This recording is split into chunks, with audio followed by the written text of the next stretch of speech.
আমরা আর কোনোদিন নিজেকে স্বাধীন জাতি হিসেবে নিজের বাকশক্তিকে আমরা কখনো মানুষের সামনে নিজের ভিতরে চেপে রাখা কষ্টটুকু আমরা কখনো প্রকাশ করতে পারবো না। হয়তোবা এইভাবে দিন কেটে যাবে, একদিন নিজের অজান্তে কখন আমরা দুনিয়া থেকে চলে যাব, এই ধরনের মন মানসিকতা নিয়ে আমরা বাস করছিলাম। কিন্তু হঠাৎ করে যখন গত জুলাইয়ে একদল যুবক ছাত্ররা যখন এদেশের মানুষের ভাগ্যের পরিবর্তনের জন্য একটি স্থায়ী শান্তিপ্রিয় আনার জন্য সকলের বাকশক্তিকে এই রুদ্ধদ্বার থেকে মুক্ত শৃঙ্খল মুক্ত করার জন্য যারা নিজের জীবন বিলিয়ে দিয়ে যখন অকাতরে মাঠে ময়দানে নেমে পড়েছিল, তখন তাদের রক্তের উপর দিয়ে আমরা আমাদের এই একটি সুন্দর বাংলাদেশ গড়ার নিমিত্তে আমরা দেখতে পেলাম এদেশের সাধারণ আপামর মানুষ রাস্তায় নেমে পড়ে এই ফ্যাসিস্ট হাসিনাকে এই বাংলাদেশ থেকে তাড়িয়ে যেতে বাধ্য করেছিল। কিন্তু যে আশা এবং আকাঙ্ক্ষা নিয়ে আমরা এই দেশে এই স্বাধীন করার জন্য আমরা যে আশা আকাঙ্ক্ষা নিয়ে আমরা করেছিলাম, কিন্তু আমরা সেটুকু পাইনি।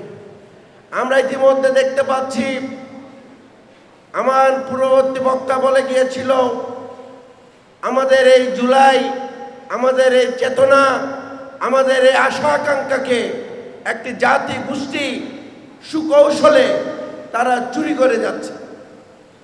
তারা এটাকে অস্বীকার করতে চাচ্ছে।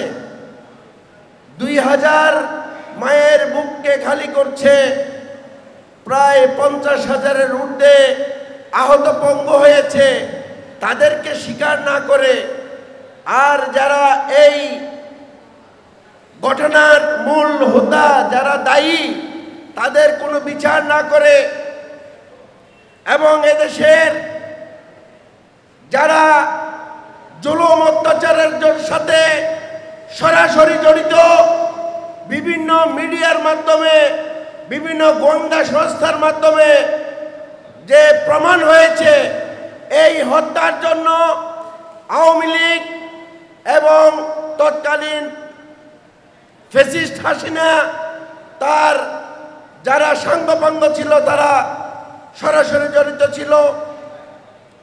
যদিও বা কিছু কিছু মানুষ এটাকে ভিন্ন রূপ ধারণ করার জন্য চেষ্টা করছে, কিন্তু আমরা দেখতে পাচ্ছি